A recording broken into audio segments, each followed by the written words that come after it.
Hello दोस्तों, मैं मुकेश यादव आप सभी को अपने इस YouTube channel GS world wide पर हार्दिक स्वागत करता हूँ। महाजनपद काल तो कहा जाता है आपको कि महाजनपद काल का उदय कब हुआ? तो 6वीं शताब्दी में।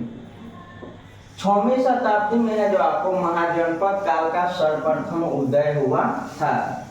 और इसका है जो आपको कहा जाता है आपको कि कालखंड कब से कब माना जाता है? तो कालखंड माना जाता है आपको 600 बीसी से लेकर 325 बीसी तक। 600 बीसी से 325 बीसी तक महाजनपद काल का कालखंड माना जाता है।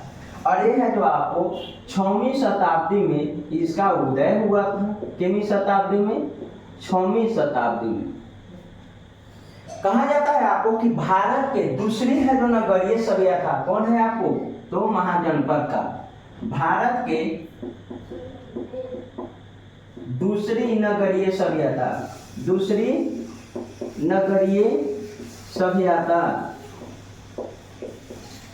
तो महाजनपद काल को है जो दूसरी नगरीय सभ्यता माना जाता है, क्योंकि प्रथम है जो नगरीय सभ्यता सिंधु घाटी सभ्यता थी और दूसरी नगरीय सभ्यता महाजनपद काल। कहा जाता है कि महाजनपद काल का है जो जानकारी है जो कहाँ कहाँ मिलता है। तो इसका जानकारी है जो आपको दिया गया है। सबसे पहले देखेंगे तो महाभारत में इसकी जानकारी मिलता है।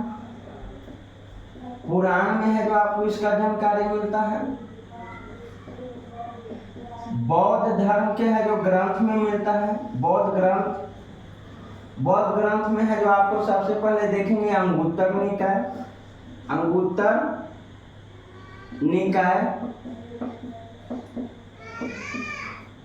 तो बौद्ध धर्म के अंगुत्तर निकाय एवं सूत्र पिटक तथा विनय पिटक में भी चर्चा मिलता है। सूत्र पिटक और विनय पिटक में तो बौद्ध धर्म के ग्रंथों में इसकी चर्चा किया गया है। इसके बाद कहा जाता है कि जैन ग्रंथ में भी चर्चा किया गया है। जैन ग्रंथ के भगवती सूत्र तो कहा जाता है आपको कि महाजनपद काल की चर्चा महाभारत में, पुराण में, बौद्ध ग्रंथ और जैन ग्रंथ में मिलता है। जो कि आपको कुल महाजनपद की संख्या कितना था?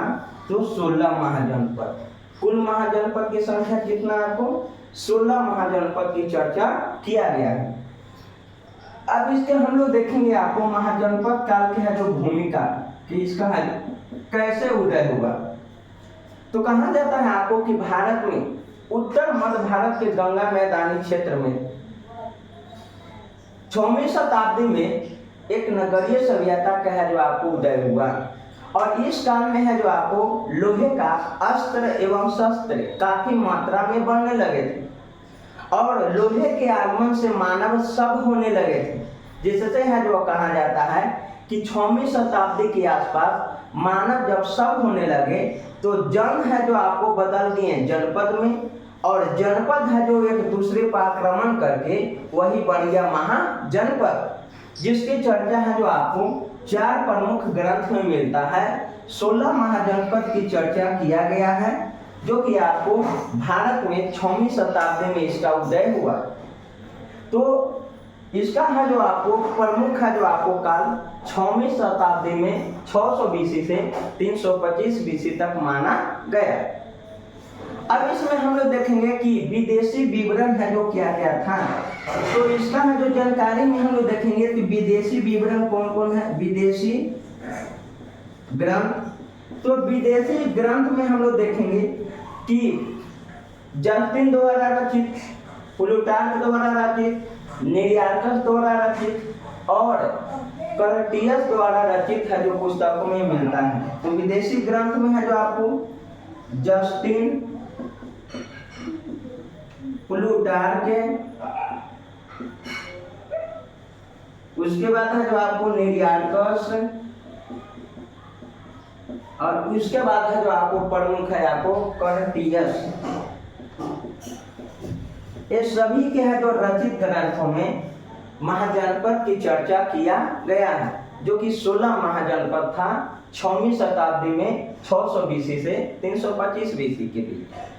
अब इसमें आता है आपको कि भारत में है जो सबसे शक्तिशाली कौन था, तो सर्वाधिक है जो शक्तिशाली है जो महाजनपद, शक्तिशाली महाजनपद। तो इसमें सबसे प्रमुख है आपको मगध महाजनपद। कौन सा है आपको? मगध महाजनपद, जो कि सर्वाधिक शक्तिशाली। क्यों? क्योंकि इसके आसपास के क्षेत्रों में है जो आपको आज के छोटा नागपुर का पठार है जो पड़ता था, और छोटा नागपुर के पठार है जो आपको मगध महाजनपद के क्षेत्र में पड़ता था, जो कि खनिज संपदा की दृष्टि से काफी महत्वपूर्ण था।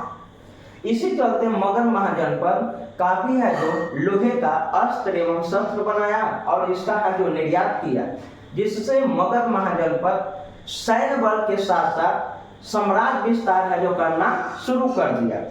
इसके बाद है जो प्रमुख में और हम लोग देखेंगे, मगध के बाद है आपको वस्त महाजनपद, उसके बाद है आपको कोसल महाजनपद, जो कि वस्त और कोसल पड़ता है उत्तर प्रदेश में, और चौथा प्रमुख में है आपको अवंती महाजनपद। ये 4 सबसे शक्तिशाली महाजनपद 6वीं शताब्दी में आपको उभर कर है जो सामने आए। अब इसमें हम लोग देखेंगे कि भारत के प्रमुख महाजनपद कहाँ कहाँ थे और कौन उसकी राजधानी थी। मुख्य महाजनपद,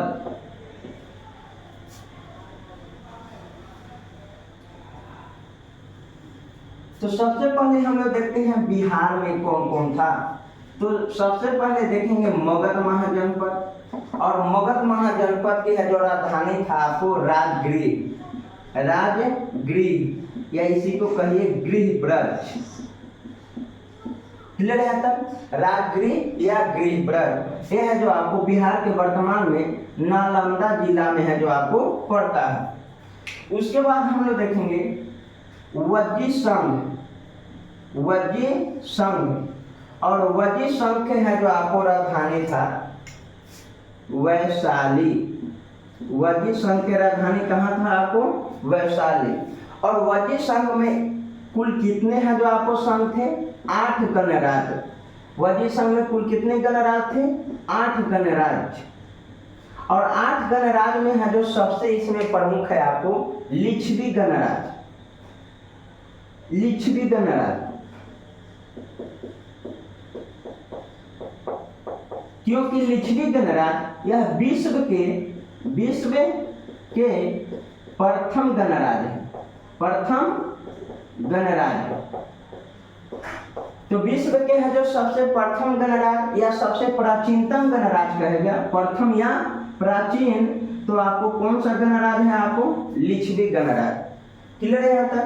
उसके बाद हम लोग देखेंगे इसमें अंग महाजनपद, और अंग महाजनपद के है जो राजधानी थी आपको चंपा। अंग महाजनपद के राजधानी कहाँ था आपको? चंपा।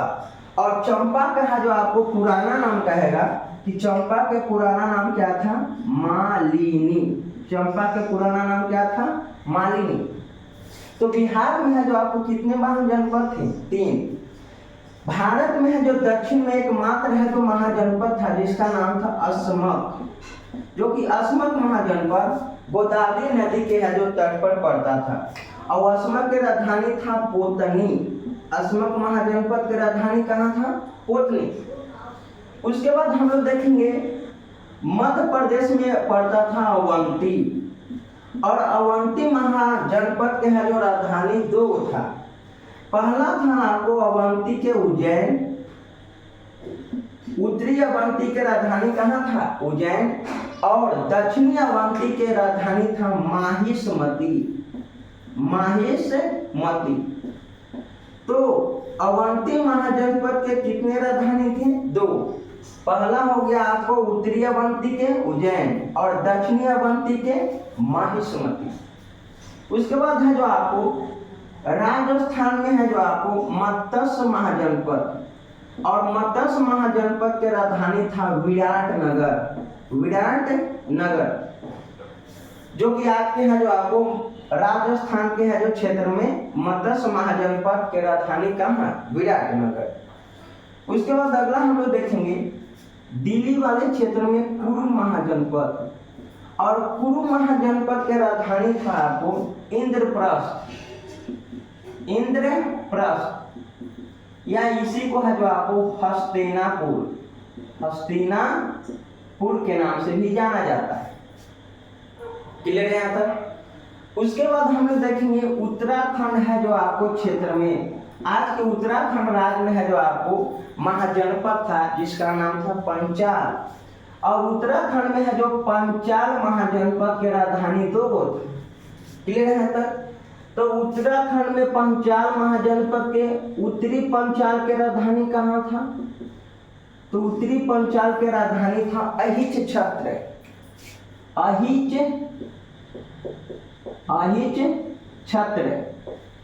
और दक्षिणी पंचाल के है जो राजधानी कहेगा ये हो गया नॉर्थ, ये हो गया साउथ पंचाल। तो दक्षिणी पंचाल के राजधानी था आपको काम्पिल, कहाँ था आपको काम्पिल। तो दक्षिणी पंचाल के राजधानी कहाँ था आपको काम्पिल। क्लियर है यहाँ तक। उत्तरी पंचाल के राजधानी अहिच छत्र और दक्षिणी के काम्पिल।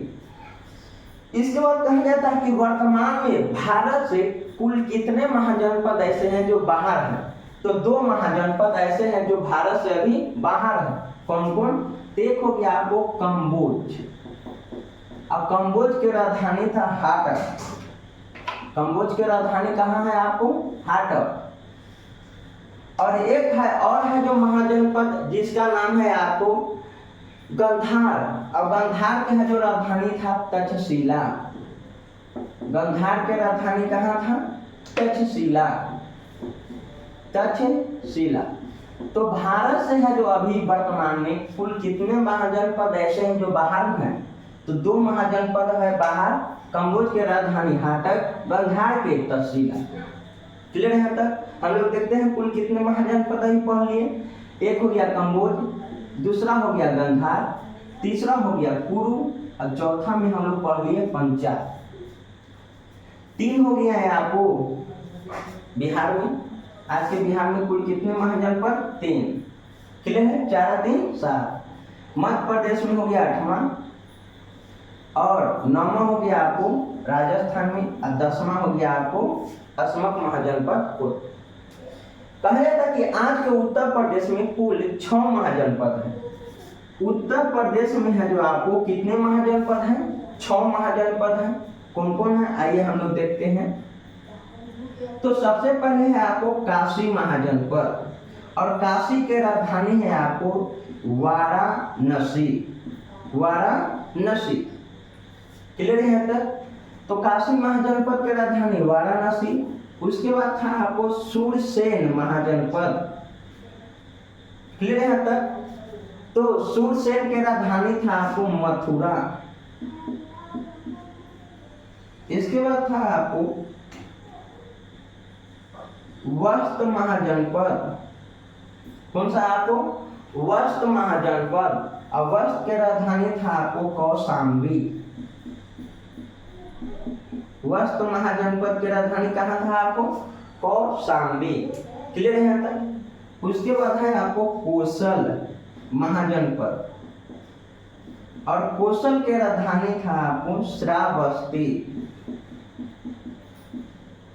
या इसी को कहिए साकेत, या इसी को कहिए अयोध्या। जो कि जब आपको पुष्यमित्र शुंग पढ़िएगा तो शुंग वंश में है जो आपको पुष्यमित्र शुंग ने है जो आपको साकेत का नाम बदल के अयोध्या रख दिया। क्लियर है यहाँ तक। और महात्मा बुद्ध है जो सर्वाधिक बार उपदेश है जो श्रावस्ती में ही दिए थे 21 बार। उसके बाद अगला महाजनपद है जिसका नाम है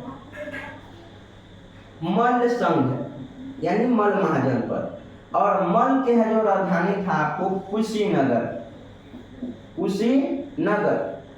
जो कि महात्मा बुद्ध है जो आपको जब लौट रहे थे तो मल्ल संघ में ही आपको कुशीनगर में किरणवती नदी के तट पर उनकी मृत्यु हो गया था। क्लियर है यहाँ तक। उसके बाद है जो अगला हम लोग देखेंगे इसमें महाजनपद, जिसका नाम है चेदी महाजनपद। चेदी। अब चेदी महाजनपद के है जो राजधानी था शक्तिमती। शक्तिमती। तो ये 6 महाजनपद है जो आज के उत्तर प्रदेश में है जो आपको स्थित है। आइए हम लोग एक बार और देख लेते हैं। भारत से बाहर कितने महाजनपद? 2। कम्बोज की राजधानी हाटर, गांधार के तक्षशिला। उत्तराखंड में पंचाल, पंचाल के है जो राजधानी 2 वो, उत्तरी पंचाल के अहिच छत्र और दक्षिणी के काम्पील। उसके बाद है आपको दिल्ली में कुरु महाजनपद की राजधानी इंद्रप्रस्थ या हस्तिनापुर। राजस्थान के मद्रास महाजनपद की राजधानी विराटनगर। अवंती के राजधानी 2 वो, उत्तरी अवंती के उज्जैन और दक्षिणी के माहिष्मती। दक्षिण भारत में एकमात्र महाजनपद है असमक, जिसकी राजधानी कोटनी। और बिहार में कुल कितने महाजनपद थे आज के? तो 3। मगध की राजधानी राजगिरी या गिरिब्रज, अंग की राजधानी चंपा, चंपा के पुराना नाम मालिनी, वजिष्ठ संघ के है जो आपको राजधानी वैशाली। क्लियर यहाँ तक। और उत्तर प्रदेश में कुल 6 महाजनपद थे। काशी के राजधानी वाराणसी, सूरसेन मथुरा, वस्त कौशाम्बी, कौशल के श्रावस्ती, मल संघ के कुशीनगर, चेदी के शक्तिमती। अब इसमें आता है आपको कि 16 महाजनपद में अब इसका साम्राज्य विस्तार जब होना शुरू हुआ तो इसमें सबसे अधिक है जो साम्राज्य विस्तार मगध साम्राज्य का हुआ था। जो कि मगध साम्राज्य का विस्तार होने का प्रमुख कारण था इसमें कि यहाँ के है जो आपको शासक का साम्राज्य विस्तार नीति एवं यहाँ पर है जो आर्थिक रूप से लोहे का है जो आपको निर्यात किया जाता था, जिससे मजबूत हो गया। और मगध साम्राज्य का है जो आपको विस्तार हम वीडियो बना करके आपको डाल चुके हैं। प्लेलिस्ट में जाइएगा और मगध साम्राज्य का विस्तार का वीडियो अपना देखिएगा। आशा करते हैं कि यहाँ तक आपको समझ में आया होगा। नए व्यूअर चैनल को सब्सक्राइब कर लें और ज़्यादा से ज़्यादा वीडियो को शेयर करें। जय हिंद, जय भारत।